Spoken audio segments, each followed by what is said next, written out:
তো আজকে চলে এসেছি মধ্যম গ্রামে। মধ্যম গ্রাম দেখতে পাচ্ছি একটা লস্যির হাঁড়ি রয়েছে এখানে। দিদি হাঁড়িটা কিসের এটা? বিরিয়ানি হাঁড়ির মতনই। আচ্ছা, এটাকে ডিজাইন করে বিরিয়ানি হাঁড়িটাকে ডিজাইন করছে। এটা কি আপনারই দোকান? এটা কদিন ধরে বসছেন এখানে? 1.5-2 মাস হবে। 1.5 মাস? গরমের জন্য না শীতকালেও থাকবে এখানে? না, গরম পর্যন্ত হয়তো 2-3 মাস বন্ধ হয়ে যাবে। আচ্ছা, কি কি লস্যি রয়েছে এখানে? এই সব টাঙানো নাকি? আম লস্যি, দই লস্যি আর ম্যাঙ্গো? আম পান্না আছে, এটা দই আচ্ছা। লস্যি আছে, হ্যাঁ, এটা ম্যাঙ্গো আছে, এটা মশলা লস্যি আছে। আচ্ছা এটা একটু খুলে দেখানো যাবে কি আছে ভিতরে?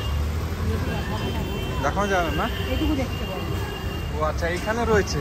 আচ্ছা, সামনে ওটা ডিজাইন, নিচে এখানে রাখা, তাই তো? আচ্ছা, একটা ম্যাঙ্গো লস্যি দাও দেখি। কোনটা ভালো হবে?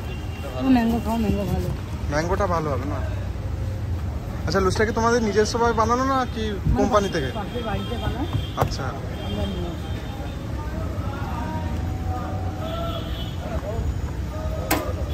মধ্যম গ্রামে আসলে লস্যি হাঁড়ি তোমরা দেখতে পেয়ে যাবে। এই যে লস্যি নিয়ে নিচ্ছি 20 টাকার। তো 20 টাকার ম্যাঙ্গো লস্যি নিয়ে নিচ্ছি, একটু চুমুক দিয়ে দেখি কেমন টেস্ট। 20 টাকা, দারুণ টেস্ট, একটা ম্যাঙ্গো ফ্লেভার আছে, দারুণ। 20 টাকার মধ্যে গরমের থেকে শান্তি।